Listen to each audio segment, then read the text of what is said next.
Assalamu alaikum kıymetli kıyırdaşlar. Gün ona hayırlı kötsün. İlimizde fevkalade vaziyet ilan kılınganlıktan hemimiz uyda. Varis edebi icadi birleşmesi ezalları namıdın hemminlarının tinigi salametlik, uyunlarga hatırcemlik tileymen.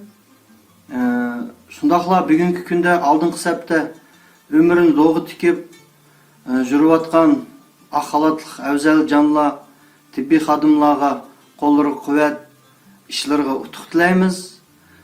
Dünya yüzündeki barlıq insanların amançılığını tilep, varis edebi icadi birleşmesi ezaları tarafından söyümlük şairimiz İlya Bəxtiyar'ın yaxşı adamlar hakkında söz degan şiirini diqqətinizə havalı qılmız.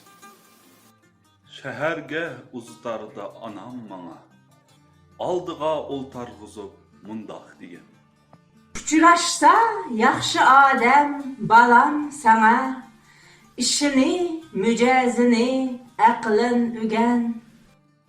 Yaxşı adam o qandaq boludu deb, etim alım gödekçe savol berdim. Esimda qolgan ekan mushu bir gap, u chaqda hayot sirini bilayin edin. Yaxşı adam, u balam, tepilmaydı. Hari taza, emgekcan, bilip alğın.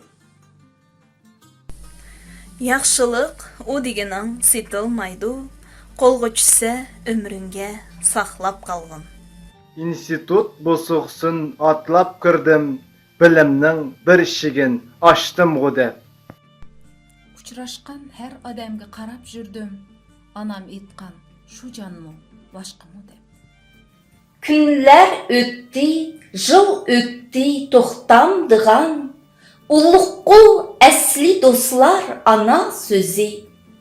Ömürde yaxşı adam, yo'q demdigan, ko'rsatdi shu odamni, hayot o'zi. Ko'z açtım, bilimni men cho'qib yurib. Hayotda mening uchun hassam borkan. Kitaptın tapalmıgan okup жүрüp, taptın men şu adamni, bəxtim barken. Shu odam, yaxshi odam uchrashganda xalqinga esqatqudek bo'l deb yurdi.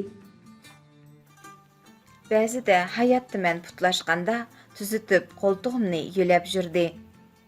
Sırtımdan hem köz bulup, kulak bulup, jigar kuchni emgekte tavlatgan shu. Yürek kir çemey, çıraq bulup, elgi digen otumni lavlatgan shu. Turmuşda öz ogаңni qurgan chaqda insondan bir-biriga da'vat kerak. Jut go'yoki ichi qop turgan chaqda odamlarga yaxshi odam qavat kerak. Assalamu alaikum qadrli qarindoshlar. Ajdodlarimiz ochachiliqni, urushni beshidin o'tkazdi. Ayni shu qiyinchiliklarni mustahkam irodasi, qaytmas ruhi ve birligi bilan yengib chiqaladi.